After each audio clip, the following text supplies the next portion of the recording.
Okay, so when did you first get into any sort of competition? When I was at the commission, the electricity commission, that is, I got in contact with a bloke named Joe Lyons. Everybody was talking about this Joe Lyons at work. And he was an inspector, electrician. But yeah, so this Joe had already heard about his motor racing expertise, and he raced at Nublar. Yeah. In a Wolseley 1500 of all things. Okay. And a Morris Minor, with an old side valve Morris Minor with a overhead valve conversion, which I saw later on. It was a piece of art. It really was. I hooked up with Joe. He was out of the depot most of the time because he had to spend time in Gilgandra and all these different substations around the state. So he worked the electricity commission as well. Yeah, he worked there, but he wasn't there every day. He'd only you might see him there. Anyway, we used to communicate over what we call the OSU, which was a telephone line that they ran on top of the power lines. Yeah. And we weren't supposed to use it, but we did because he was in a substation and we had a line of the OSU in our workshop. A lot of it was he'd be home on the weekend, so he'd get me to line up this and that and that and that. And we formed a real partnership.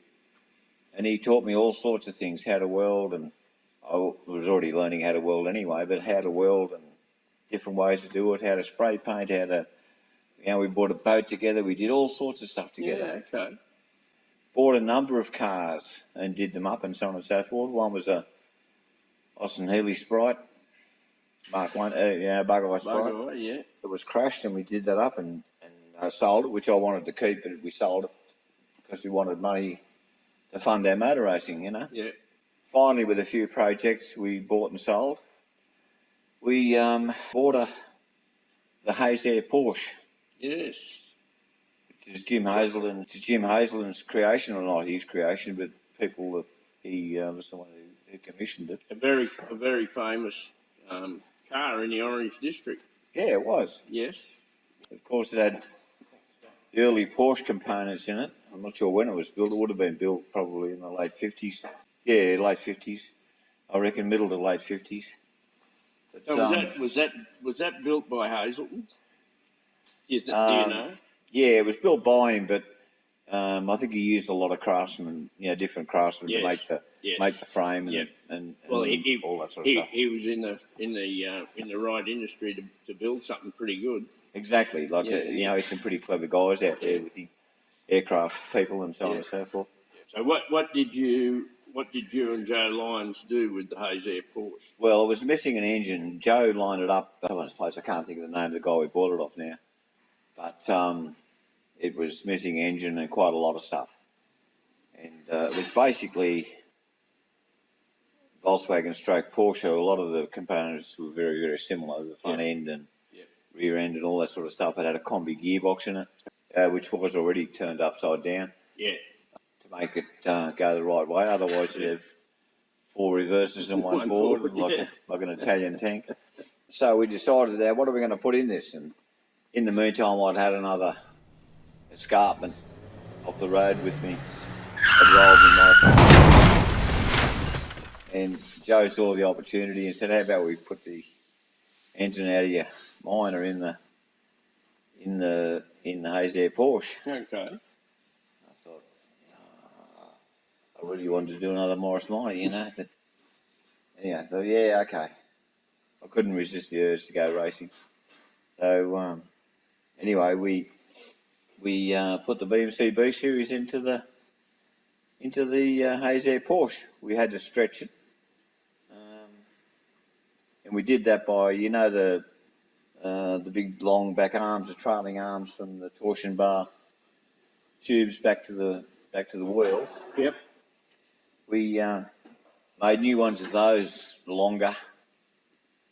Well, how much I'm not sure now, but quite a margin. So it increased the wheelbase, which is good because it made it a little bit less skittish. But we had all sorts of other problems, of course. Then we had to cool it because the Porsche engine didn't require any water. Yep. So we did the old thing of running an exhaust tube down the side of the car. Yep. Into where you sit and so on and so forth. Things were pretty tight. We got only cut the bare minimum, so we had the engine sitting at the front, and it was all really, really tight. Didn't have enough room for a water pump there, so I made a thing up that went around where the old water pump went, and then got a Holden water pump of all things, and moved it out side the front, roughly where the generator would normally sit. Yep. Pump water through that, then up through the radiator, which we made. We actually joined two radiators together back to front, so we actually had a big tank on one end, and then, so it was a dual flow, if you like. So it went through one and then through the other, which is in front of it, if you know what I mean. Yep. To get it in the nose of the car. It was a work of art, that radiator, let me tell you. I can imagine. I think we used something out of a Peugeot or something like that. It springs to mind, but anyway. Yeah, so we put the BMC engine in there, holeless bowlers. We made our own steering wheel because the steering wheel was missing. Wood rim one, of course. Yeah. We made our own wheels, put the VW centres in the wheels, and got some rims that we could, because Joe organised some old Goodyear racing tyres. Okay. For it, and we had to make the rims up for it. I think they were about 9-inch back in those days. It was fairly wide. Mm. Yeah, so we put the VW centres in the wheels. I think they were 15-inch. So we made all that sort of stuff. Made the conversion kit to bolt the engine and the gearbox together. Yeah. Made up a flywheel for it. All that sort of stuff, Yeah. Yep. So the stuff that taught me was just fabulous, Yeah. Made our own trailer for it because we finished the car and then thought, hang on. We've got nothing to transport this thing with, So we hastily made a trailer. We had a meeting coming up in Dubbo. So we hastily made a trailer out of exhaust tube, of all things. Yeah. Because we could get that out of the stores. There's a lot of welding going on the weekend. Anyway, we took it. Its first run was at Dubbo. The other side of Dubbo. Yeah. It was a quarter mile. It was marked by, we started on top of the bridge. They'd gone around that piece of roadwork. That's why we could use it. They'd put another road around for some reason or other, maybe because of the creek used to flood or something. Anyway, the first run there, both Joe and I drove it in the quarter. He drove it first up. Did pretty good with it. Thought, yeah, this is good, Told me a few things about it. And righto. So I hopped in it. When I was telling you earlier about the water pump episode, I should have told you that I overgeared it a bit. So water pump was running probably three times faster than it would have been normally. Yeah. Therefore, it was pumping a huge amount of water, or trying to pump a huge amount of water through the radiator. I got in the thing, and it was going like a shell, and got about halfway through. I think the peak of second gear or something like that, and next thing the radiator hose came off on a join, which is a join on a straight water pipe. There was no ridge or anything like that. No barb on it. And it happened to be right next to my left hip. So all this boiling hot water came out halfway down the strip. And I thought, this is not going to stop me. So the steam was even steaming up my visor, It wasn't going to stop me. So anyway, I went down the quarter. 15.469. There you go. How's that? Yeah. 15.469. That's a respectable time in those days. Yeah. Then we had to retire because we couldn't get the bits and pieces we needed. We didn't do an awful lot with that car, but we ran Bathurst, the flying quarter. Flying eighth. Yeah. And the standing eighth. Flying eighth, of course, was held from about the club rooms on Rod Straight. And on the Saturday, we had a standing eighth down on Pitt Straight, and on the Sunday we had this flying eighth down the hill. Well, of course, this thing went quite well. I couldn't make it for much of Saturday, but because this thing had that Volkswagen stroke Porsche back end, we got an awful lot of negative camber when we put the boot in taking off the line, and as a result we didn't get the tyre contact what we deserved, So Joe came up with a great idea that we should we just made a little tube that went down the side of the telescopic shock that just meant that we had no suspension in the rear. So that improved our times by quite a bit. Yeah, really. But then I had some function on or something like that, and Joe finished off the day with it and left the car with me for the flying eighth the next day. First time I went down the hill, it was well over 100 mile an hour. And first hump, I think, it was, whoa, bit of a tank slap, and I thought, oh, it'll keep you burning time.